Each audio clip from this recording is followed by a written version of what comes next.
بسم الله الرحمن الرحيم ألف لام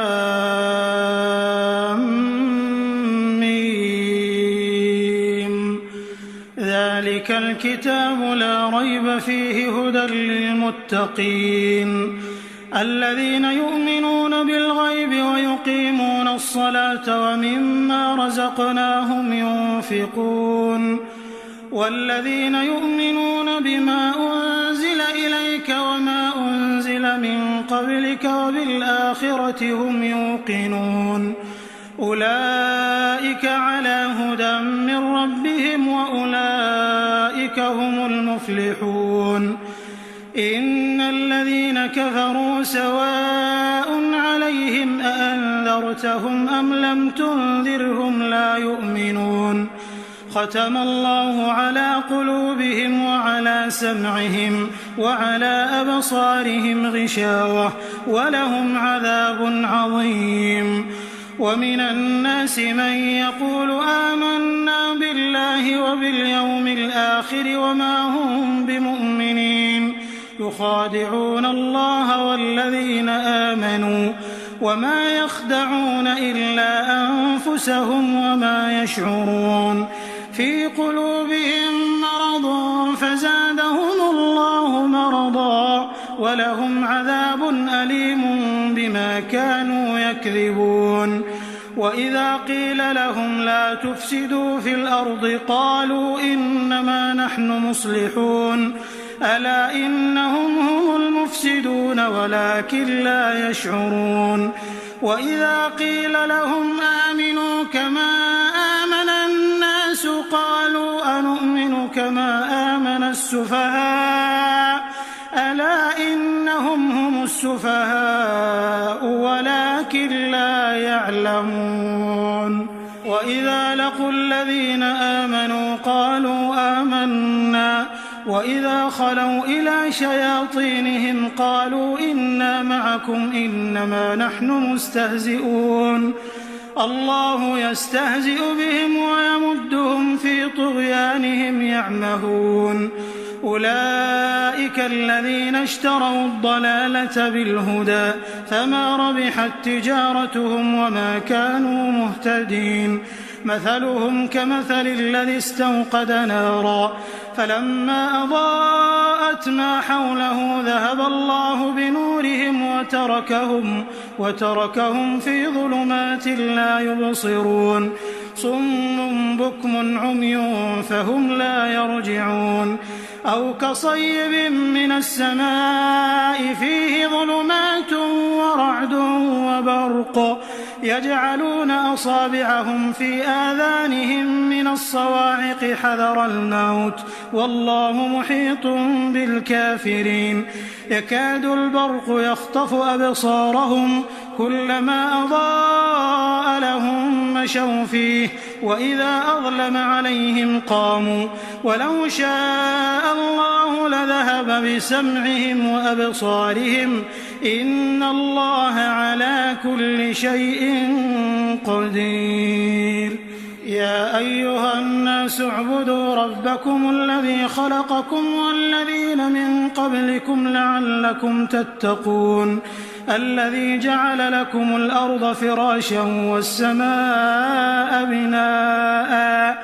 وأنزل من السماء ماء فأخرج به من الثمرات رزقا لكم فلا تجعلوا لله أندادا وأنتم تعلمون وإن كنتم في ريب مما نزلنا على عبدنا فأتوا بسورة من مثله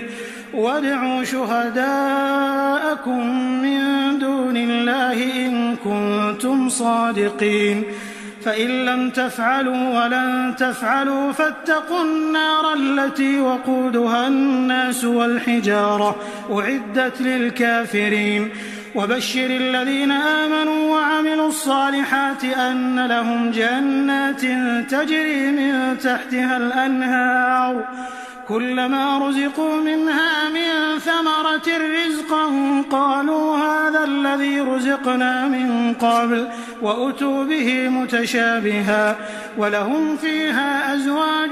مطهرة وهم فيها خالدون إن الله لا يستحيي أن يضرب مثلا ما بعوضة فما فوقها فأما الذين آمنوا فيعلمون أنه الحق من ربهم وأما الذين كفروا فيقولون ماذا أراد الله بهذا مثلا يضل به كثيرا ويهدي به كثيرا وما يضل به إلا الفاسقين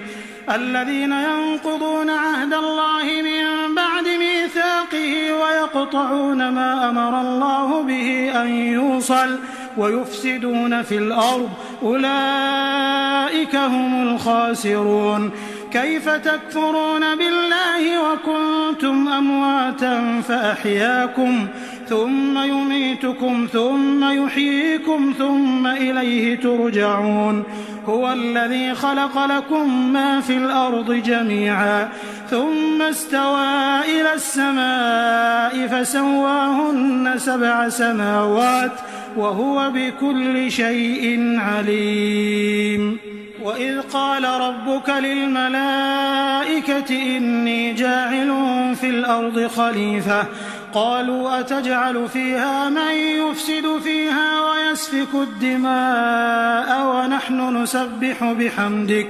ونحن نسبح بحمدك ونقدس لك قال إني أعلم ما لا تعلمون وعلم آدم الأسماء كلها ثم عرضهم على الملائكة فقال أنبئوني بأسماء هؤلاء إن كنتم صادقين قالوا سبحانك لا علم لنا إلا ما علمتنا إنك أنت العليم الحكيم قال يا آدم أنبئهم بأسمائهم فلما أنبأهم بأسمائهم قال ألم أقل لكم إني أعلم غيب السماوات والأرض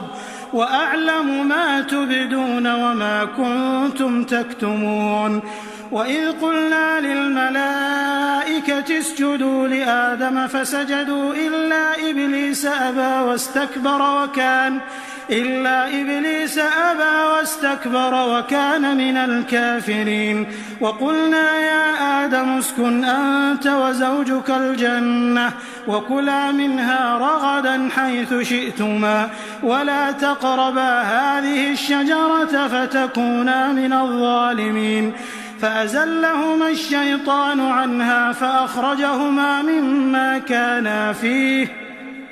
وقلنا اهبطوا بعضكم لبعض عدو ولكم في الأرض مستقر ومتاع إلى حين فتلقى آدم من ربه كلمات فتاب عليه إنه هو التواب الرحيم قلنا اهبطوا منها جميعا فإما يأتينكم مني هدى فمن تبع هداي فلا خوف عليهم ولا هم يحزنون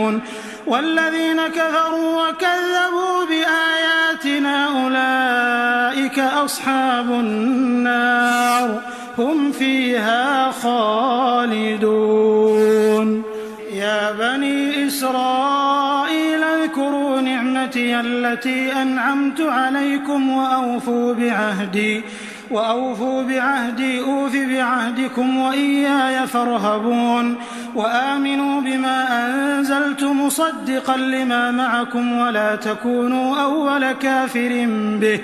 ولا تشتروا بآياتي ثمنا قليلا وإياي فاتقون ولا تلبسوا الحق بالباطل وتكتموا الحق وأنتم تعلمون وأقيموا الصلاة وآتوا الزكاة واركعوا مع الراكعين أتأمرون الناس بالبر وتنسون أنفسكم وأنتم تتلون الكتاب أفلا تعقلون واستعينوا بالصبر والصلاة وإنها لكبيرة إلا على الخاشعين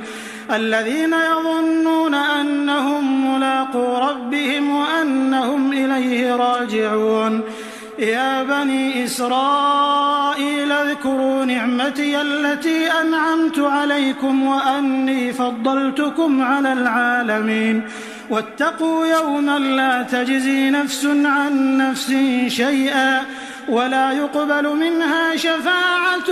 ولا يؤخذ منها عدل ولا هم ينصرون وإذ نجيناكم من آل فرعون يسومونكم سوء العذاب يذبحون أبناءكم ويستحيون نساءكم وفي ذلكم بلاء من ربكم عظيم وإذ فرقنا بكم البحر فأنجيناكم وأغرقنا آل فرعون وأنتم تنظرون وإذ واعدنا موسى 40 ليلة ثم اتخذتم العجل من بعده وأنتم ظالمون ثم عفونا عنكم من بعد ذلك لعلكم تشكرون وإذ آتينا موسى الكتاب والفرقان لعلكم تهتدون وإذ قال موسى لقومه يا قوم إنكم ظلمتم أنفسكم باتخاذكم العجل فتوبوا إلى بارئكم فاقتلوا أنفسكم ذلكم خير لكم عند بارئكم فتاب عليكم إنه هو التواب الرحيم وإذ قلتم يا موسى لن نؤمن لك حتى نرى الله جهرة فأخذتكم الصاعقة وأنتم تنظرون ثم بعثناكم من بعد موتكم لعلكم تشكرون وظللنا عليكم الغمام وأنزلنا عليكم المن والسلوى كلوا من طيبات ما رزقناكم وما ظلمونا ولكن كانوا أنفسهم يظلمون وإذ قلنا ادخلوا هذه القرية فكلوا منها حيث شئتم رغدا وادخلوا الباب سجدا وقولوا حطة نغفر لكم خطاياكم وسنزيد المحسنين فبدل الذين ظلموا قولا غير الذي قيل لهم فأنزلنا على الذين ظلموا رجزا من السماء بما كانوا يفسقون وإذ استسقى موسى لقومه فقل اضرب بعصاك الحجر فانفجرت منه 12 عينا قد علم كل أناس مشربهم كلوا واشربوا من رزق الله ولا تعثوا في الأرض مفسدين وإذ قلتم يا موسى لن نصبر على طعام واحد فادع لنا ربك يخرج لنا مما تنبت الأرض من بقلها وقثائها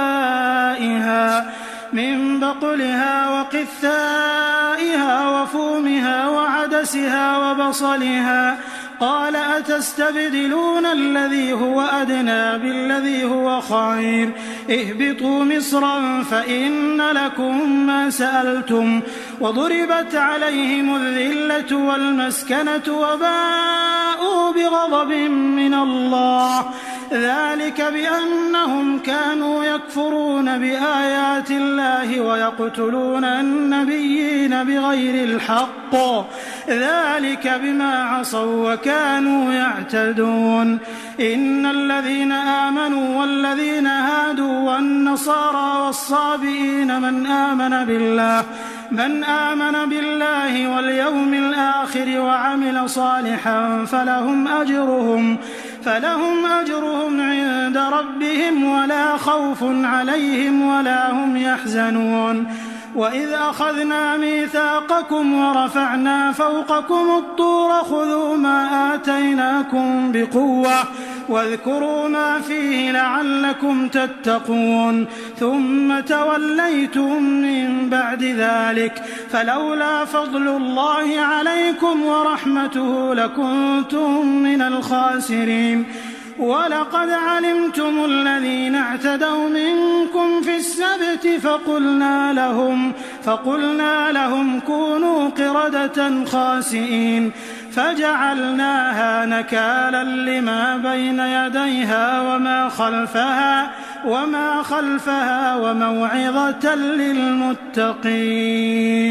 وإذ قال موسى لقومه إن الله يأمركم أن تذبحوا بقرة قالوا أتتخذنا هزوا قال أعوذ بالله أن أكون من الجاهلين قالوا ادع لنا ربك يبين لنا ما هي قال إنه يقول إنها بقرة لا فارض ولا بكر عوان بين ذلك فافعلوا ما تؤمرون قالوا ادع لنا ربك يبين لنا ما لونها قال إنه يقول إنها بقرة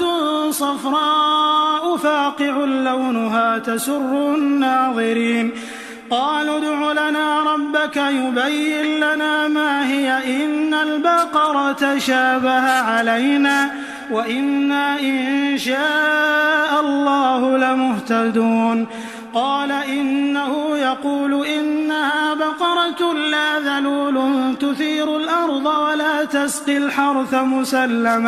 مسلمة لا شية فيها قالوا الآن جئت بالحق فذبحوها وما كادوا يفعلون وإذ قتلتم نفسا فادارأتم فيها والله مخرج ما كنتم تكتمون فقلنا اضربوه ببعضها كذلك يحيي الله الموتى ويريكم آياته لعلكم تعقلون ثم قست قلوبكم من بعد ذلك فهي كالحجارة أو أشد قسوة وإن من الحجارة لما يتفجر منه الأنهار وإن منها لما يشقق فيخرج منه الماء وإن منها لما يهبط من خشية الله وما الله بغافل عما تعملون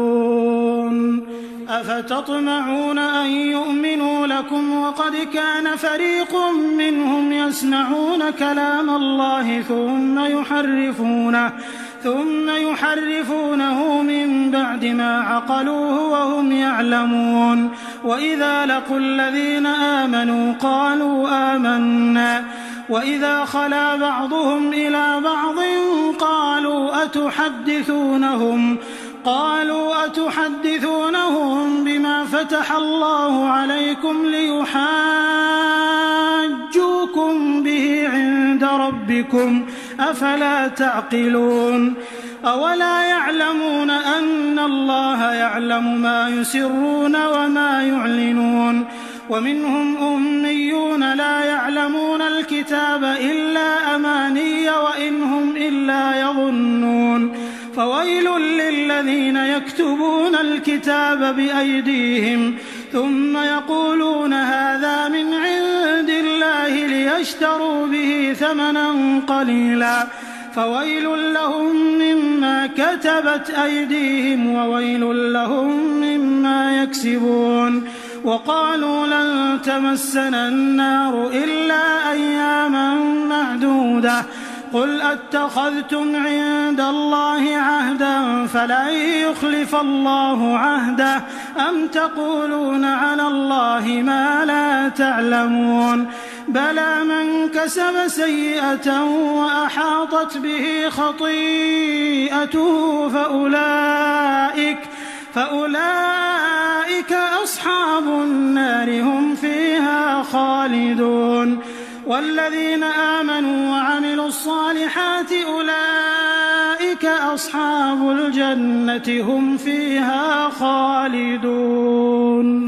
وإذ أخذنا ميثاق بني إسرائيل لا تعبدون إلا الله وبالوالدين إحسانا وبالوالدين إحسانا وذي القربى واليتامى والمساكين وقولوا للناس حسنا وأقيموا الصلاة وآتوا الزكاة ثم توليتم إلا قليلا منكم وأنتم معرضون وإذ أخذنا ميثاقكم لا تسفكون دماءكم ولا تخرجون أنفسكم من دياركم ثم أقررتم وأنتم تشهدون ثم أنتم هؤلاء تقتلون أنفسكم وتخرجون فريقا منكم من ديارهم تظاهرون عليهم بالإثم والعدوان وإن يأتوكم أسارى تفادوهم وهو محرم عليكم إخراجهم أفتؤمنون ببعض الكتاب وتكفرون ببعض فما جزاء من يفعل ذلك منكم إلا خزي في الحياة الدنيا ويوم القيامة يردون إلى أشد العذاب وما الله بغافل عما تعملون أولئك الذين اشتروا الحياة الدنيا بالآخرة فلا يخفف عنهم العذاب ولا هم ينصرون ولقد آتينا موسى الكتاب وقفينا من بعده بالرسل وآتينا عيسى ابن مريم البينات وأيدناه بروح القدس أفكلما جاءكم رسول بما لا تهوى أنفسكم استكبرتم ففريقا كذبتم وفريقا تقتلون وقالوا قلوبنا غلف بل لعنهم الله بكفرهم فقليلا ما يؤمنون ولما جاءهم كتاب من عند الله مصدق لما معهم وكانوا من قبل يستفتحون على الذين كفروا فلما جاءهم ما عرفوا كفروا به فلعنة الله على الكافرين بئس ما اشتروا به أنفسهم أن يكفروا بما أنزل الله بغيا أن ينزل الله من فضله على من يشاء من عباده فباءوا بغضب على غضب وللكافرين عذاب مهين وإذا قيل لهم آمنوا بما أنزل الله قالوا نؤمن بما أنزل علينا ويكفرون بما وراءه وهو الحق مصدقا لما معهم قل فلم تقتلون أنبياء الله من قبل إن كنتم مؤمنين ولقد جاءكم موسى بالبينات ثم اتخذتم العجل من بعده وأنتم ظالمون وإذ أخذنا ميثاقكم ورفعنا فوقكم الطور خذوا ما آتيناكم بقوة واسمعوا قالوا سمعنا وعصينا وأشربوا في قلوبهم العجل بكفرهم قل بئس ما يأمركم به إيمانكم إن كنتم مؤمنين قل إن كانت لكم الدار الآخرة عند الله خالصة من دون الناس فتمنوا الموت إن كنتم صادقين ولن يتمنوه أبدا بما قدمت أيديهم والله عليم بالظالمين ولتجدنهم أحرص الناس على حياة ومن الذين أشركوا يود أحدهم لو يعمر 1000 سنة وما هو بمزحزحه من العذاب أن يعمر والله بصير بما يعملون قل من كان عدوا لجبريل فإنه نزله على قلبك بإذن الله مصدقا لما بين يديه وهدى وبشرى للمؤمنين. من كان عدوا لله وملائكته ورسله وجبريل وميكال فإن الله عدو للكافرين. ولقد أنزلنا إليك آيات بينات وما يكفر بها إلا الفاسقون. أوكلما عاهدوا عهدا نبذه فريق منهم بل أكثرهم لا يؤمنون. ولما جاءهم رسول من عند الله مصدق لما معهم نبذ فريق من الذين أوتوا الكتاب كتاب الله وراء ظهورهم كأنهم لا يعلمون. واتبعوا ما تتلو الشياطين على ملك سليمان وما كفر سليمان ولكن الشياطين كفروا يعلمون الناس السحر وما أنزل على الملكين ببابل هاروت وماروت وما يعلمان من أحد حتى يقولا إنما نحن فتنة فلا تكفر فيتعلمون منهما ما يفرقون به بين المرء وزوجه وما هم بضارين به من أحد إلا بإذن الله ويتعلمون ما يضرهم ولا ينفعهم ولقد علموا لمن اشتراه ما له في الآخرة من خلاق ولبئس ما شروا به أنفسهم لو كانوا يعلمون. ولو أنهم آمنوا واتقوا لمثوبة من عند الله خير لو كانوا يعلمون. يا أيها الذين آمنوا لا تقولوا راعنا وقولوا انظرنا واسمعوا وللكافرين عذاب أليم. ما يود الذين كفروا من أهل الكتاب ولا المشركين أن ينزل عليكم من خير من ربكم والله يختص برحمته من يشاء والله ذو الفضل العظيم. ما ننسخ من آية أو ننسها نأت بخير منها أو مثلها. ألم تعلم أن الله على كل شيء قدير. ألم تعلم أن الله له ملك السماوات والأرض وما لكم من دون الله من ولي ولا نصير. أم تريدون أن تسألوا رسولكم كما سئل موسى من قبل ومن يتبدل الكفر بالإيمان فقد ضل سواء السبيل. ود كثير من أهل الكتاب لو يردونكم من بعد إيمانكم كفارا حسدا من عند أنفسهم من بعد ما تبين لهم الحق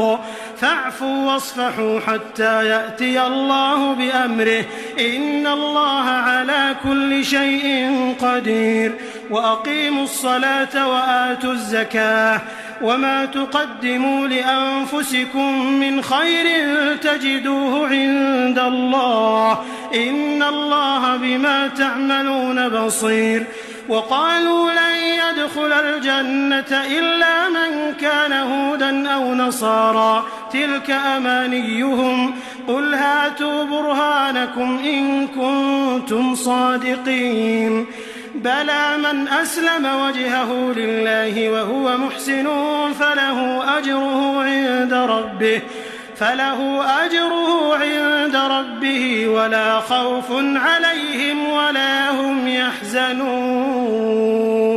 وقالت اليهود ليست النصارى على شيء وهم يتلون الكتاب كذلك قال الذين لا يعلمون مثل قولهم فالله يحكم بينهم يوم القيامة فيما كانوا فيه يختلفون ومن أظلم ممن منع مساجد الله أن يذكر فيها اسمه وسعى في خرابها أولئك ما كان لهم أن يدخلوها إلا خائفين لهم في الدنيا خزي ولهم في الآخرة عذاب عظيم ولله المشرق والمغرب فأينما تولوا فثم وجه الله إن الله واسع عليم وقالوا اتخذ الله ولدا سبحانه بل له ما في السماوات والأرض كل له قانتون بديع السماوات والأرض وإذا قضى أمرا فإنما يقول له كن فيكون وقال الذين لا يعلمون لولا يكلمنا الله أو تأتينا آية كذلك قال الذين من قبلهم مثل قولهم تشابهت قلوبهم قد بينا الآيات لقوم يوقنون إنا أرسلناك بالحق بشيرا ونذيرا ولا تسأل عن أصحاب الجحيم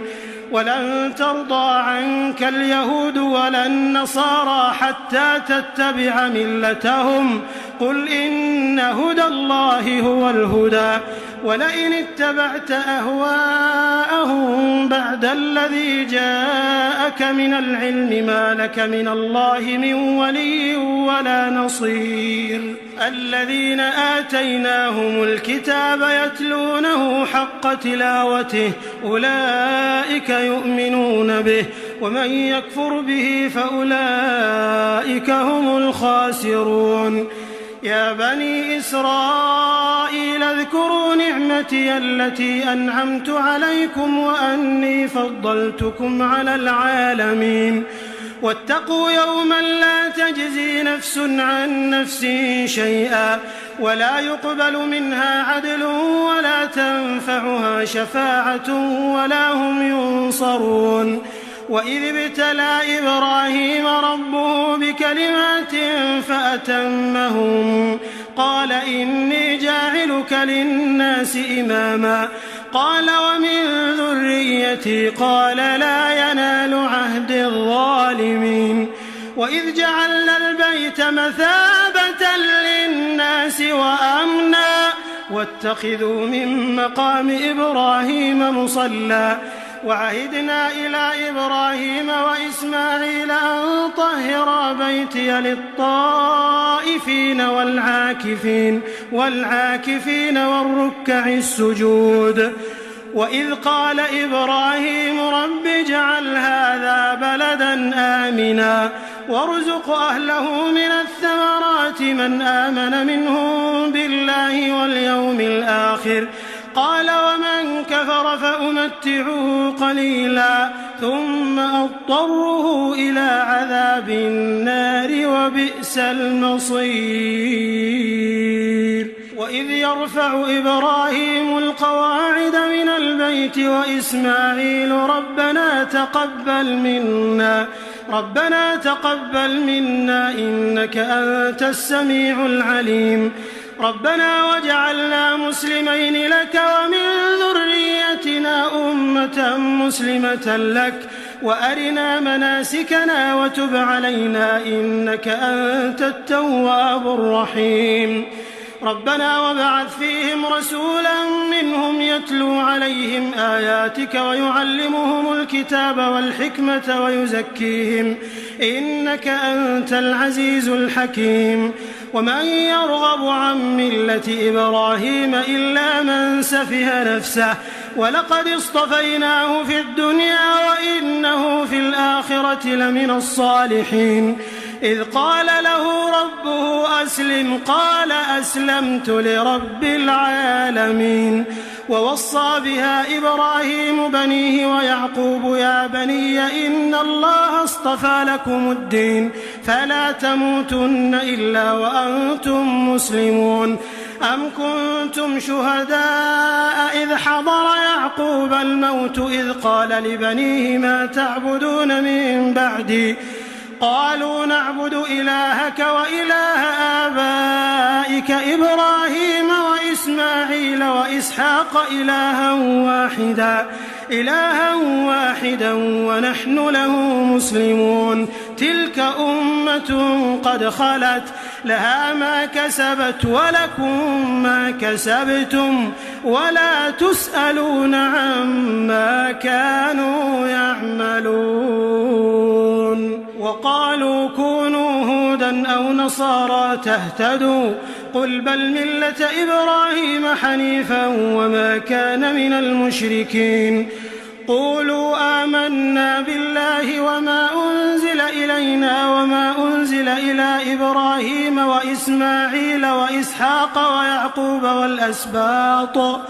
وما أوتي موسى وعيسى وما أوتي النبيون من ربهم لا نفرق بين أحد منهم ونحن له مسلمون فإن آمنوا بمثل ما آمنتم به فقد اهتدوا وإن تولوا فإنما هم في شقاق فسيكفيكهم الله وهو السميع العليم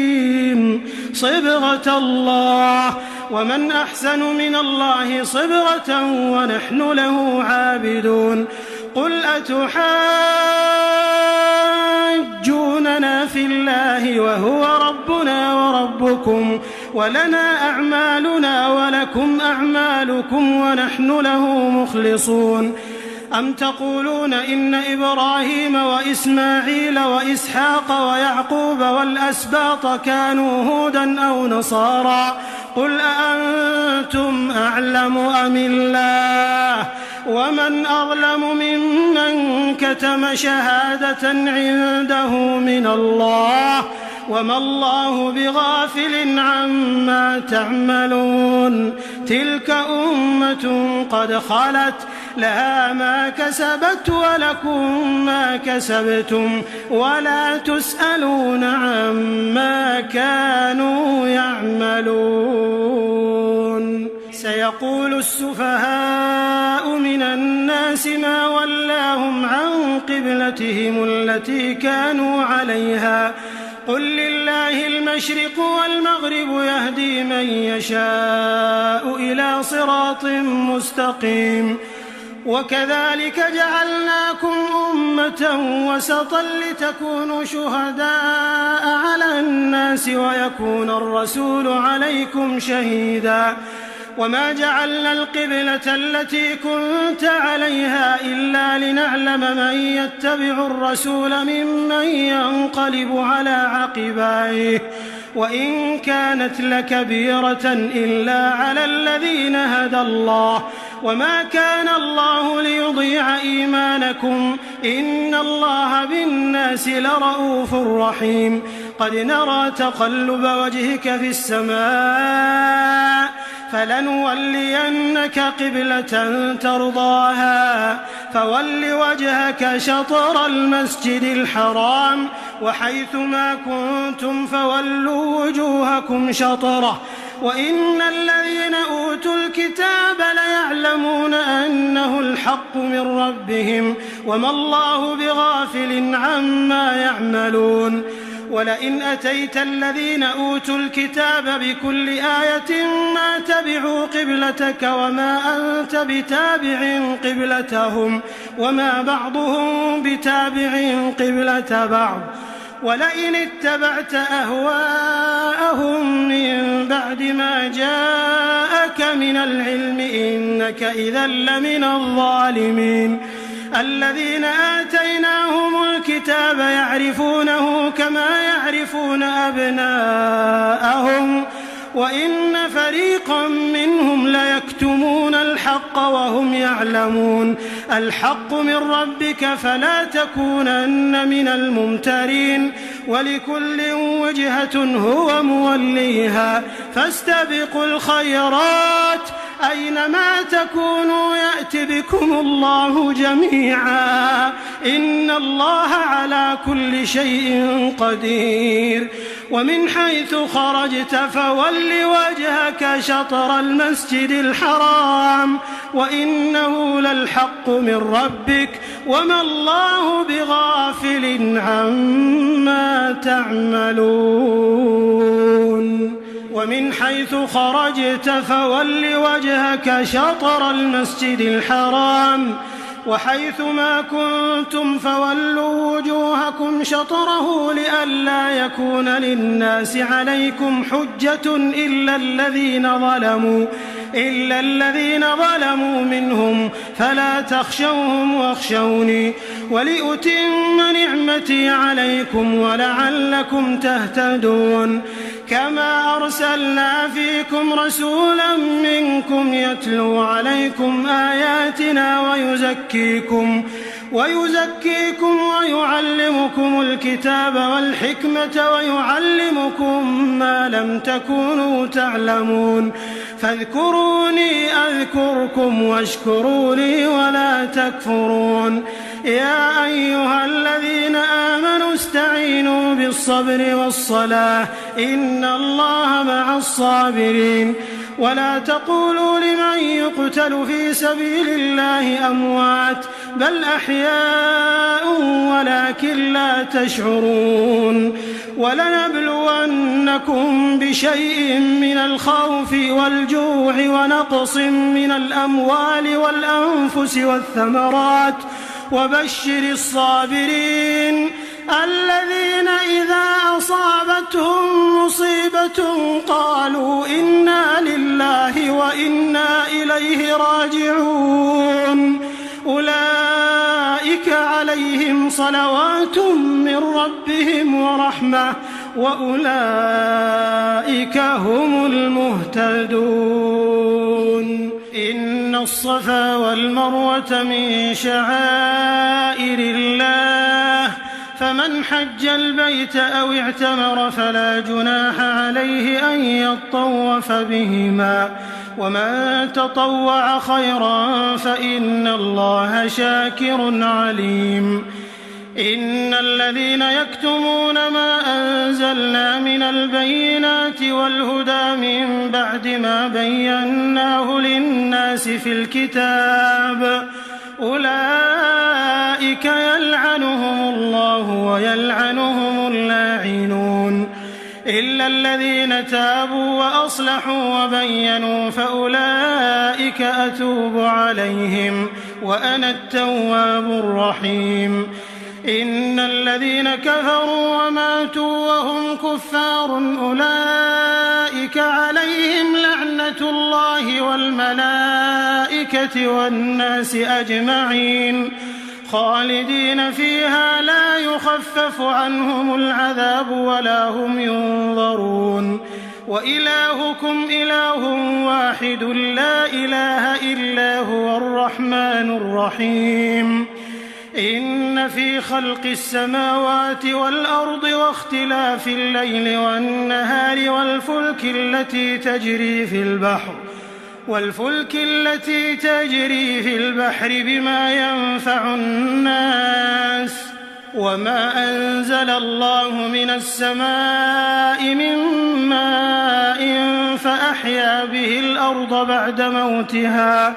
وبث فيها من كل دابة وتصريف الرياح والسحاب المسخر بين السماء والأرض لآيات لقوم يعقلون ومن الناس من يتخذ من دون الله أندادا يحبونهم كحب الله والذين آمنوا أشد حبا لله ولو يرى الذين ظلموا إذ يرون العذاب أن القوة لله جميعا وأن الله شديد العذاب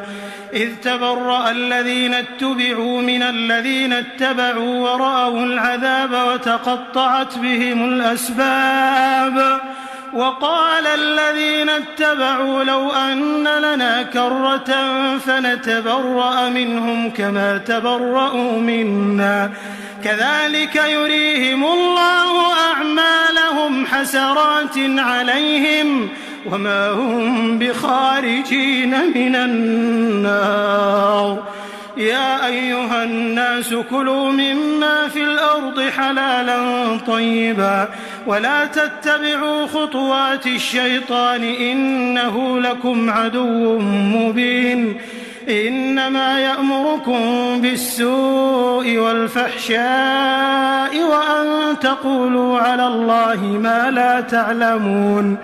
وإذا قيل لهم اتبعوا ما أنزل الله قالوا بل نتبع ما ألفينا عليه آباءنا أولو كان آباؤهم لا يعقلون شيئا ولا يهتدون. ومثل الذين كفروا كمثل الذي ينعق بما لا يسمع إلا دعاء ونداء صم بكم عمي فهم لا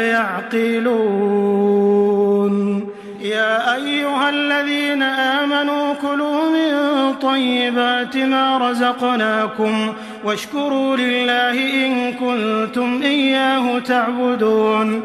إنما حرم عليكم الميتة والدم ولحم الخنزير وما أهل به لغير الله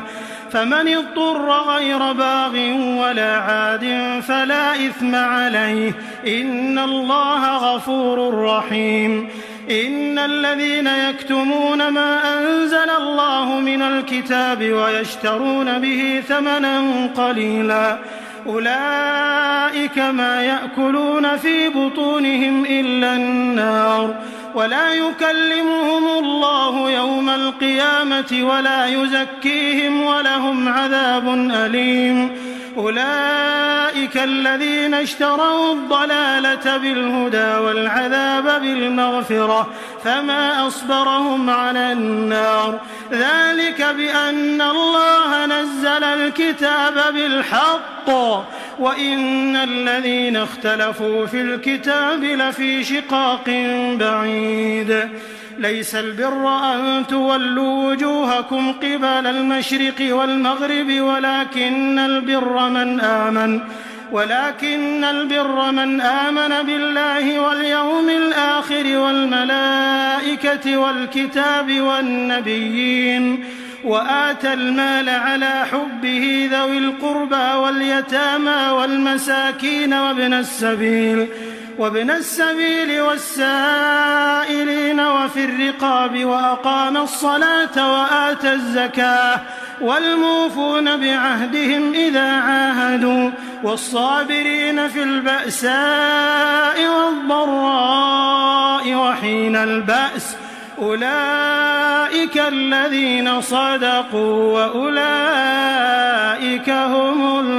المتقون. يا أيها الذين آمنوا كتب عليكم القصاص في القتلى الحر بالحر والعبد بالعبد والأنثى بالأنثى فمن عفي له من أخيه شيء فاتباع بالمعروف وأداء إليه بإحسان ذلك تخفيف من ربكم ورحمة فمن اعتدى بعد ذلك فله عذاب أليم. ولكم في القصاص حياة يا أولي الألباب لعلكم تتقون. كتب عليكم إذا حضر أحدكم الموت إن ترك خيرا الوصية للوالدين والأقربين بالمعروف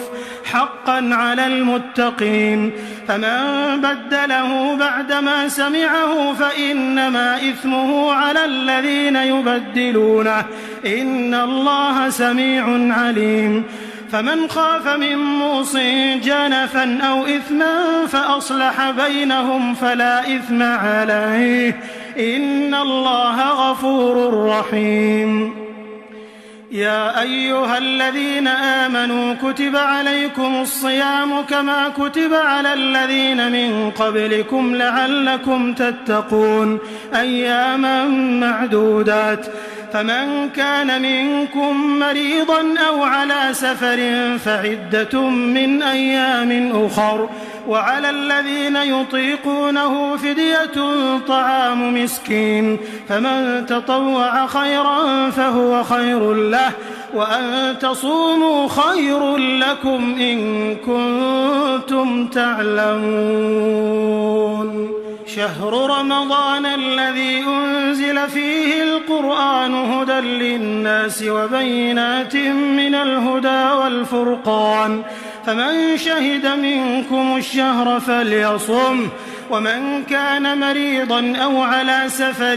فعدة من أيام أخر يريد الله بكم اليسر ولا يريد بكم العسر ولتكملوا العدة ولتكبروا الله على ما هداكم ولعلكم تشكرون وإذا سألك عبادي عني فإني قريب أجيب دعوة الداع إذا دعان فليستجيبوا لي وليؤمنوا بي لعلهم يرشدون أحل لكم ليلة الصيام الرفث إلى نسائكم هن لباس لكم وأنتم لباس لهن علم الله أنكم كنتم تختانون أنفسكم فتاب عليكم وعفى عنكم فالآن باشروهن وابتغوا ما كتب الله لكم وكلوا واشربوا حتى يتبين لكم الخيط الأبيض من الخيط الأسود من الفجر ثم أتموا الصيام إلى الليل ولا تباشروهن وأنتم عاكفون في المساجد تلك حدود الله فلا تقربوها كذلك يبين الله آياته للناس لعلهم يتقون ولا تأكلوا أموالكم بينكم بالباطل وتدلوا بها إلى الحكام لتأكلوا فريقا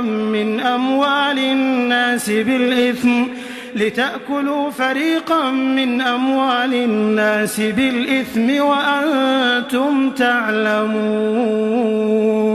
يسألونك عن الأهلة قل هي مواقيت للناس والحج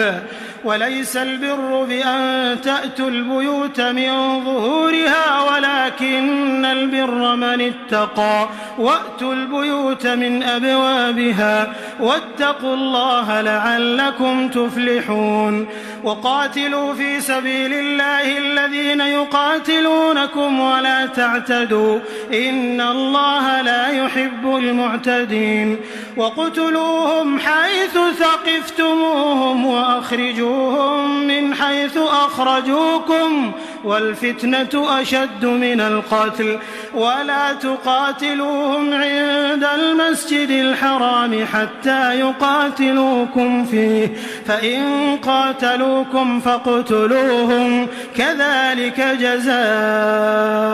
الكافرين فإن انتهوا فإن الله غفور رحيم وقاتلوهم حتى لا تكون فتنة ويكون الدين لله فإن انتهوا فلا عدوان إلا على الظالمين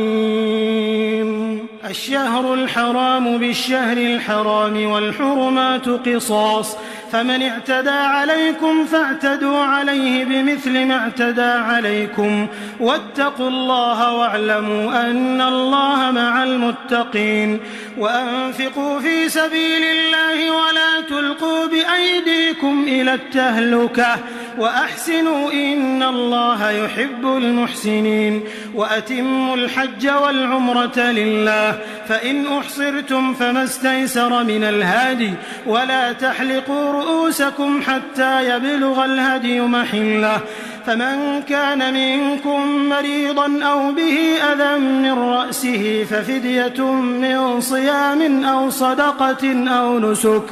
فإذا أمنتم فمن تمتع بالعمرة إلى الحج فما استيسر من الهدي، فمن لم يجد فصيام 3 أيام في الحج و7 إذا رجعتم، تلك 10 كاملة، ذلك لمن لم يكن أهله حاضر المسجد الحرام. واتقوا الله واعلموا أن الله شديد العقاب. الحج أشهر معلومات، فمن فرض فيهن الحج فلا رفث ولا فسوق ولا جدال في الحج، وما تفعلوا من خير يعلمه الله، وتزودوا فإن خير الزاد التقوى، واتقون يا أولي الألباب. ليس عليكم جناح أن تبتغوا فضلا من ربكم، فإذا أفضتم من عرفات فاذكروا الله عند المشعر الحرام واذكروه كما هداكم، وإن كنتم من قبله لمن الضالين. ثم أفيضوا من حيث أفاض الناس واستغفروا الله إن الله غفور رحيم. فإذا قضيتم مناسككم فاذكروا الله كذكركم آباءكم أو أشد ذكرا. فمن الناس من يقول ربنا آتنا في الدنيا وما له في الآخرة من خلاق، ومنهم من يقول ربنا آتنا في الدنيا حسنة وفي الآخرة حسنة وقنا عذاب النار.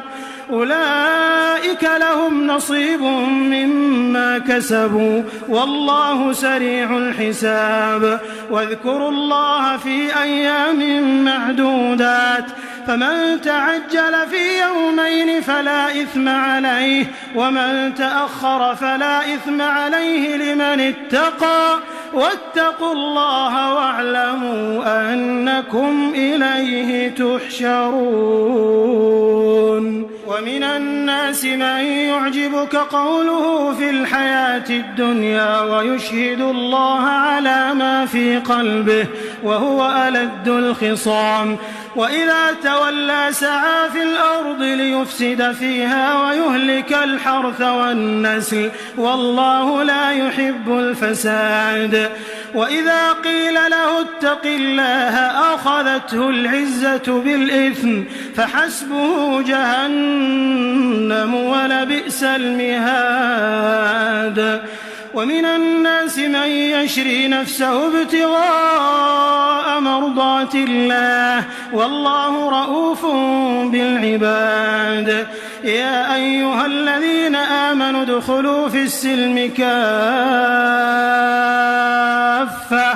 ولا تتبعوا خطوات الشيطان إنه لكم عدو مبين. فإن زللتم من بعد ما جاءتكم البينات فاعلموا أن الله عزيز حكيم. هل ينظرون إلا أن يأتيهم الله في ظلل من الغمام والملائكة وقضي الأمر وإلى الله ترجع الأمور. سل بني إسرائيل كم آتيناهم من آية بينة ومن يبدل نعمة الله من بعد ما جاءته فإن الله شديد العقاب. زين للذين كفروا الحياة الدنيا ويسخرون من الذين آمنوا والذين اتقوا فوقهم يوم القيامة والله يرزق من يشاء بغير حساب. كان الناس أمة واحدة فبعث الله النبيين مبشرين ومنذرين وأنزل معهم الكتاب بالحق ليحكم بين الناس فيما اختلفوا فيه وما اختلف فيه إلا الذين أوتوه من بعد ما جاءتهم البينات بغيا بينهم فهدى الله الذين آمنوا لما اختلفوا فيه من الحق بإذنه والله يهدي من يشاء إلى صراط مستقيم. أم حسبتم أن تدخلوا الجنة ولما يأتكم مثل الذين خلوا من قبلكم مستهم البأساء والضراء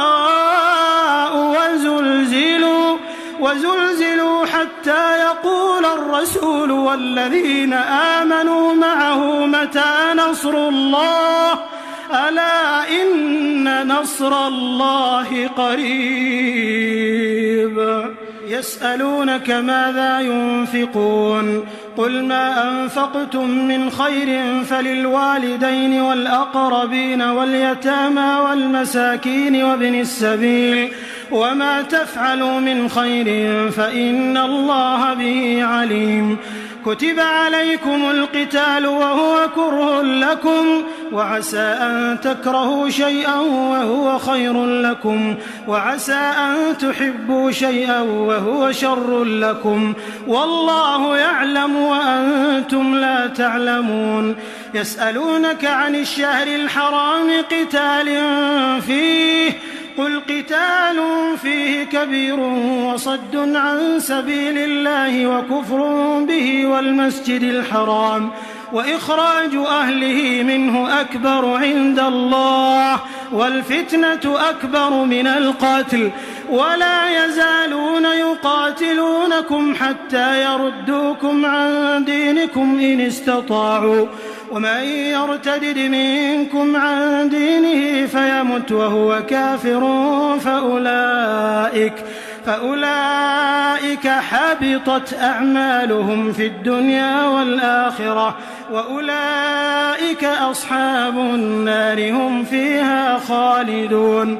إن الذين آمنوا والذين هاجروا وجاهدوا في سبيل الله أولئك يرجون رحمة الله والله غفور رحيم. يسألونك عن الخمر والميسر قل فيهما إثم كبير ومنافع للناس وإثمهما أكبر من نفعهما ويسألونك ماذا ينفقون قل العفو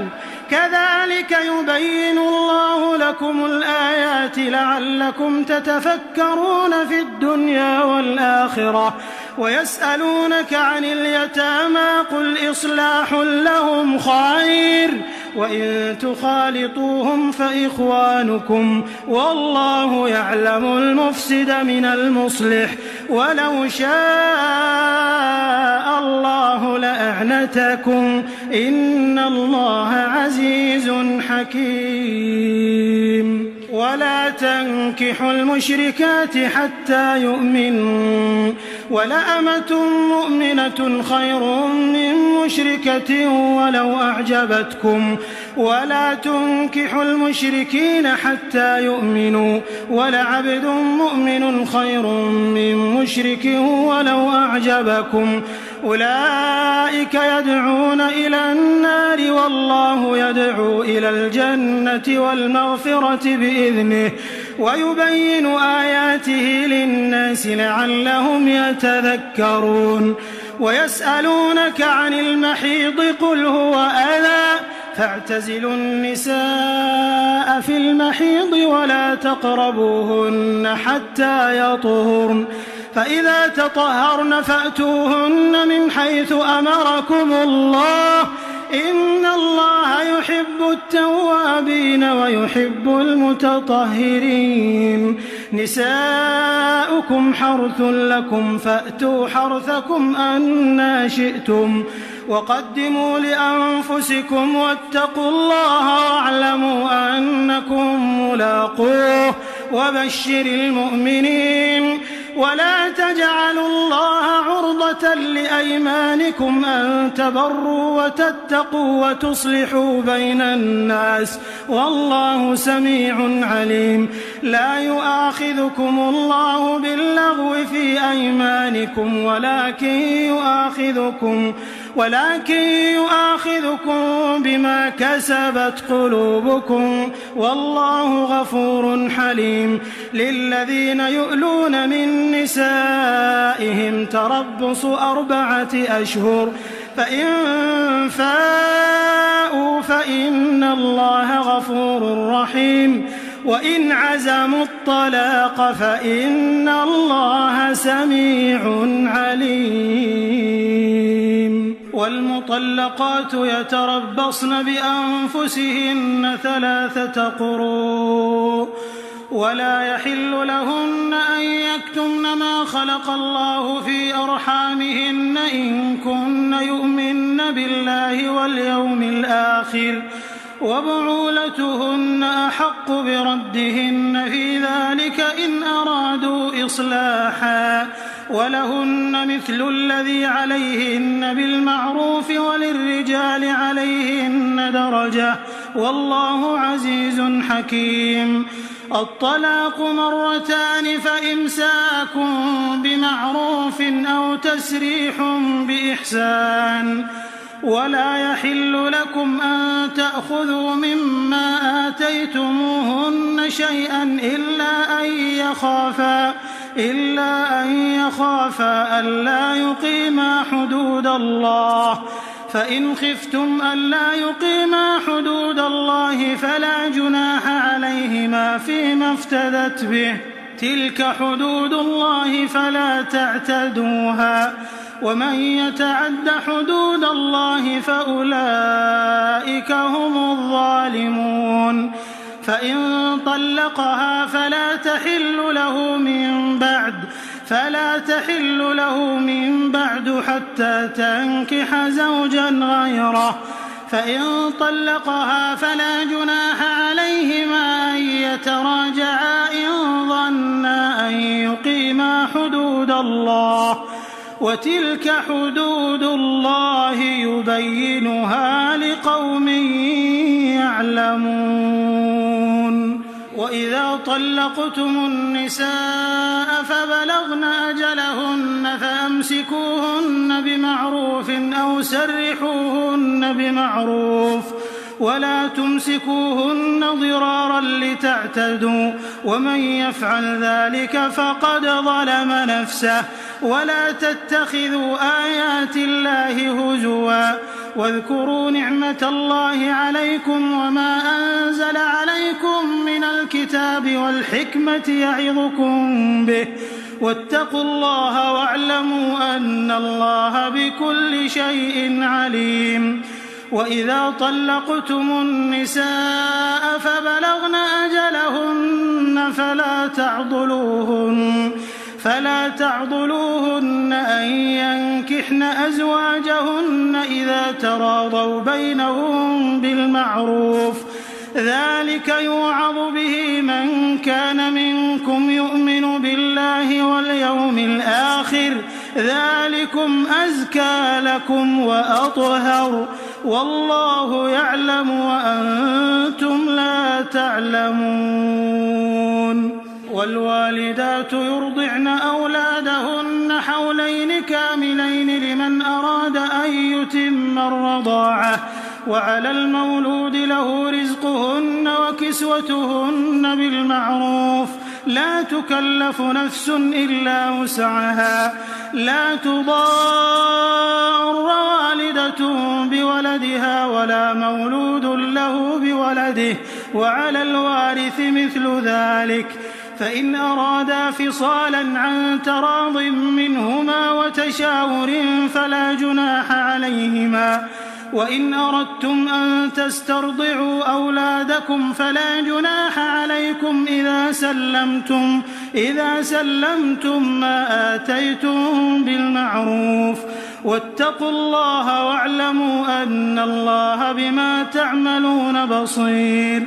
والذين يتوفون منكم ويذرون أزواجا يتربصن بأنفسهن 4 أشهر و10 فإذا بلغن أجلهن فلا جناح عليكم فيما فعلن في أنفسهن بالمعروف والله بما تعملون خبير ولا جناح عليكم فيما عرضتم به من خطبة النساء أو أكننتم في أنفسكم علم الله أنكم ستذكرونهن ولكن لا تواعدوهن سرا إلا أن تقولوا قولا معروفا ولا تعزموا عقدة النكاح حتى يبلغ الكتاب أجله واعلموا أن الله يعلم ما في أنفسكم فاحذروه واعلموا أن الله غفور حليم لا جناح عليكم إن طلقتم النساء ما لم تمسوهن أو تفرضوا لهن فريضة ومتعوهن على الموسع قدره وعلى المقتر قدره متاعا بالمعروف حقا على المحسنين وإن طلقتموهن من قبل أن تمسوهن وقد فرضتم لهن فريضة فنصف ما فرضتم إلا أن يعفون أو يعفو الذي بيده عقدة النكاح وأن تعفوا أقرب للتقوى ولا تنسوا الفضل بينكم إن الله بما تعملون بصير حافظوا على الصلوات والصلاة الوسطى وقوموا لله قانتين فإن خفتم فرجالا أو ركبانا فإذا أمنتم فاذكروا الله كما علمكم ما لم تكونوا تعلمون والذين يتوفون منكم ويذرون أزواجا وصية لأزواجهم متاعا إلى الحول غير إخراج فإن خرجن فلا جناح عليكم فيما فعلن في أنفسهن من معروف والله عزيز حكيم وللمطلقات متاع بالمعروف حقا على المتقين كذلك يبين الله لكم آياته لعلكم تعقلون ألم تر إلى الذين خرجوا من ديارهم وهم ألوف حذر الموت فقال لهم الله موتوا ثم أحياهم إن الله لذو فضل على الناس ولكن أكثر الناس لا يشكرون وقاتلوا في سبيل الله واعلموا أن الله سميع عليم من ذا الذي يقرض الله قرضا حسنا فيضاعفه له أضعافا كثيرة والله يقبض ويبسط وإليه ترجعون ألم تر إلى الملأ من بني إسرائيل من بعد موسى إذ قالوا لنبي له مبعث لنا ملكا نقاتل في سبيل الله قال هل عسيتم إن كتب عليكم القتال ألا تقاتلوا قالوا وما لنا ألا نقاتل في سبيل الله وقد أخرجنا من ديارنا وأبنائنا فلما كتب عليهم القتال تولوا إلا قليلا منهم والله عليم بالظالمين وقال لهم نبيهم إن الله قد بعث لكم طالوت ملكا قالوا أنى يكون له الملك علينا ونحن أحق بالملك منه ولم يؤت سعة من المال قال إن الله اصطفاه عليكم وزاده بسطة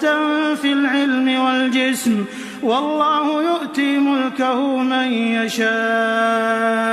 والله واسع عليم وقال لهم نبيهم إن آية ملكه أن يأتيكم التابوت فيه سكينة من ربكم وبقية مما ترك آل موسى وآل هارون تحمله الملائكة إن في ذلك لآية لكم إن كنتم مؤمنين. فلما فصل طالوت بالجنود قال إن الله مبتليكم بنهر فمن شرب منه فليس مني ومن لم يطعمه فإنه مني إلا من اغترف غرفة بيده فشربوا منه إلا قليلا منهم. فلما جاوزه هو والذين آمنوا معه قالوا لا طاقة لنا اليوم بجالوت وجنوده. قال الذين يظنون أنهم ملاقو الله كم من فئة قليلة غلبت فئة كثيرة بإذن الله والله مع الصابرين. ولما برزوا لجالوت وجنوده قالوا ربنا أفرغ علينا صبرا وثبت أقدامنا وانصرنا على القوم الكافرين. فهزموهم بإذن الله وقتل داود جالوت وآتاه الله الملك والحكمة وعلمه مما يشاء ولولا دفع الله الناس بعضهم ببعض لفسدت الأرض ولكن الله ذو فضل على العالمين. تلك آيات الله نتلوها عليك بالحق وإنك لمن المرسلين. تلك الرسل فضلنا بعضهم على بعض منهم من كلم الله ورفع بعضهم درجات وآتينا عيسى ابن مريم البينات وأيدناه بروح القدس ولو شاء الله ما اقتتل الذين من بعدهم من بعد ما جاءتهم البينات ولكن اختلفوا فمنهم من آمن ومنهم من كفر ولو شاء الله ما اقتتلوا ولكن الله يفعل ما يريد. يا أيها الذين آمنوا أنفقوا مما رزقناكم من قبل أن يأتي يوم لا بيع فيه ولا خلة ولا شفاعة والكافرون هم الظالمون. الله لا إله إلا هو الحي القيوم لا تأخذه سنة ولا نوم له ما في السماوات وما في الأرض. من ذا الذي يشفع عنده إلا بإذنه يعلم ما بين أيديهم وما خلفهم ولا يحيطون بشيء من علمه إلا بما شاء وسع كرسيه السماوات والأرض ولا يؤوده حفظهما وهو العلي العظيم. لا إكراه في الدين قد تبين الرشد من الغي فمن يكفر بالطاغوت ويؤمن بالله فقد استمسك بالعروة الوثقى لا انفصام لها والله سميع عليم. الله ولي الذين آمنوا يخرجهم من الظلمات إلى النور والذين كفروا أولياؤهم الطاغوت يخرجونهم من النور إلى الظلمات أولئك أصحاب النار هم فيها خالدون. ألم تر إلى الذي حاج إبراهيم في ربه أن آتاه الله الملك إذ قال إبراهيم ربي الذي يحيي ويميت قال أنا أحيي وأميت قال إبراهيم فإن الله يأتي بالشمس من المشرق فأت بها من المغرب فبهت الذي كفر والله لا يهدي القوم الظالمين.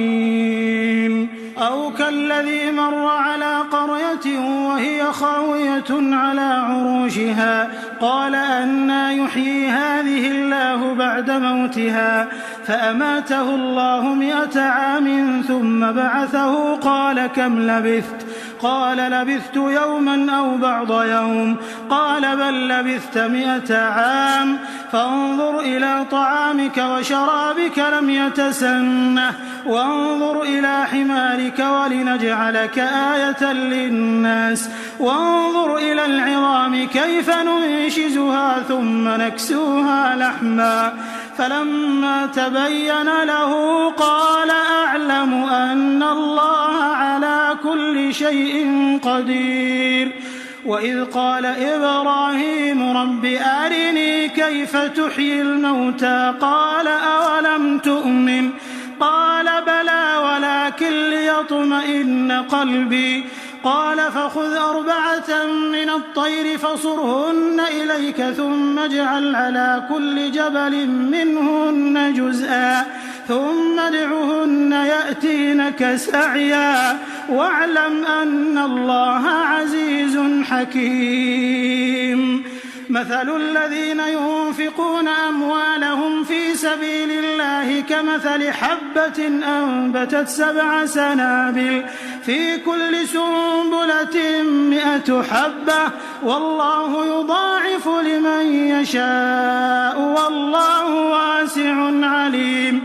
الذين ينفقون أموالهم في سبيل الله ثم لا يتبعون ما أنفقوا منا ولا أذى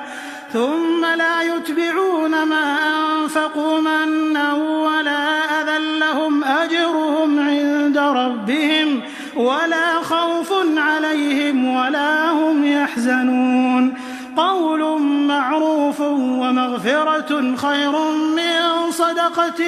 يتبعها أذى والله غني حليم يا أيها الذين آمنوا لا تبطلوا صدقاتكم بالمن والأذى كالذي ينفق ماله رئاء الناس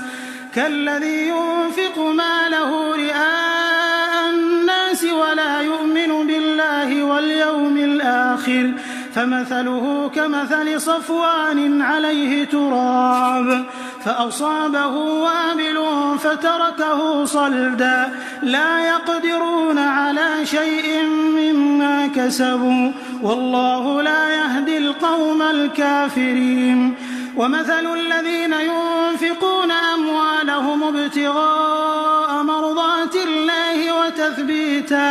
وتثبيتا من أنفسهم كمثل جنة بربوة أصابها وابل فآتت أكلها ضعفين فإن لم يصبها وابل فطل والله بما تعملون بصير أيود أحدكم أن تكون له جنة من نخيل وأعناب تجري من تحتها الأنهار له فيها من كل الثمرات وأصابه الكبر وله ذرية ضعفاء فأصابها إعصار فيه نار فاحترقت كذلك يبين الله لكم الآيات لعلكم تتفكرون يا أيها الذين آمنوا أنفقوا من طيبات ما كسبتم ومما أخرجنا لكم من الأرض ولا تيمموا الخبيث منه تنفقون ولستم بآخذيه إلا أن تغمضوا فيه واعلموا أن الله غني حميد الشيطان يعدكم الفقر ويأمركم بالفحشاء والله يعدكم مغفرة منه وفضلا والله واسع عليم يؤتي الحكمة من يشاء ومن يؤت الحكمة فقد أوتي خيرا كثيرا وما يذكر إلا أولو الألباب وما أنفقتم من نفقة أو نذرتم من نذر فإن الله يعلمه وما للظالمين من أنصار إن تبدوا الصدقات فنعما هي وإن تخفوها وتؤتوها الفقراء فهو خير لكم ويكفر عنكم من سيئاتكم والله بما تعملون خبير. ليس عليك هداهم ولكن الله يهدي من يشاء وما تنفقوا من خير فلأنفسكم وما تنفقون إلا ابتغاء وجه الله وما تنفقوا من خير يوفى إليكم وأنتم لا تظلمون. للفقراء الذين أحصروا في سبيل الله لا يستطيعون ضربا في الأرض يحسبهم الجاهل أغنياء من التعفف تعرفهم بسيماهم لا يسألون الناس إلحافا وما تنفقوا من خير فإن الله به عليم. الذين ينفقون أموالهم بالليل والنهار سرا وعلانية فلهم أجرهم عند ربهم ولا خوف عليهم ولا هم يحزنون. الذين يأكلون الربا لا يقومون إلا كما يقوم الذي يتخبطه الشيطان من المس ذلك بأنهم قالوا إنما البيع مثل الربا وأحل الله البيع وحرم الربا فمن جاءه موعظة من ربه فانتهى فله ما سلف وأمره إلى الله ومن عاد فأولئك أصحاب النار هم فيها خالدون. يمحق الله الربا ويربي الصدقات والله لا يحب كل كفار أثيم. إن الذين آمنوا وعملوا الصالحات وأقاموا الصلاة وآتوا الزكاة لهم أجرهم عند ربهم ولا خوف عليهم ولا هم يحزنون. يا أيها الذين آمنوا اتقوا الله وذروا ما بقي من الربا إن كنتم مؤمنين فإن لم تفعلوا فأذنوا بحرب من الله ورسوله وإن تبتم فلكم رؤوس أموالكم لا تظلمون ولا تظلمون. وإن كان ذو عسرة فنظرة إلى ميسرة وأن تصدقوا خير لكم إن كنتم تعلمون. واتقوا يوما ترجعون فيه إلى الله ثم توفى كل نفس ما كسبت وهم لا يظلمون. يا أيها الذين آمنوا إذا تداينتم بدين إلى أجل مسمى فاكتبوه وليكتب بينكم كاتب بالعدل ولا يأب كاتب أن يكتب كما علمه الله فليكتب وليملل الذي عليه الحق وليتق الله ربه ولا يبخس منه شيئا فإن كان الذي عليه الحق سفيها أو ضعيفا أو لا يستطيع أن يمل هو فليملل وليه بالعدل واستشهدوا شهيدين من رجالكم فإن لم يكونا رجلين فرجل وامرأتان ممن ترضون من الشهداء أن تضل إحداهما فتذكر إحداهما الأخرى ولا يأبى الشهداء إذا ما دعوا ولا تسأموا أن تكتبوه صغيرا أو كبيرا إلى أجله ذلكم أقسط عند الله وأقوم للشهادة وأدنى ألا ترتابوا إلا أن تكون تجارة حاضرة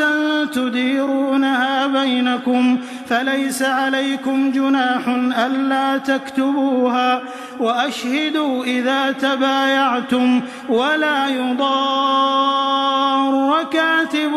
ولا شهيد وإن تفعلوا فإنه فسوق بكم واتقوا الله ويعلمكم الله والله بكل شيء عليم. وإن كنتم على سفر ولم تجدوا كاتبا فرهان مقبوضة فإن أمن بعضكم بعضا فليؤد الذي ائتمن أمانته وليتق الله ربه ولا تكتموا الشهادة ومن يكتمها فإنه آثم قلبه والله بما تعملون عليم. لله ما في السماوات وما في الأرض وإن تبدوا ما في أنفسكم أو تخفوه يحاسبكم به الله فيغفر لمن يشاء ويعذب من يشاء والله على كل شيء قدير. آمن الرسول بما أنزل إليه من ربه والمؤمنون كل آمن بالله وملائكته وكتبه ورسله لا نفرق بين أحد من رسله وقالوا سمعنا وأطعنا غفرانك ربنا وإليك المصير. لا يكلف الله نفسا إلا وسعها لها ما كسبت وعليها ما اكتسبت ربنا لا تؤاخذنا إن نسينا أو أخطأنا ربنا ولا تحمل علينا إصرا كما حملته على الذين من قبلنا ربنا ولا تحملنا ما لا طاقة لنا به واعف عنا واغفر لنا وارحمنا أنت مولانا فانصرنا على القوم الكافرين.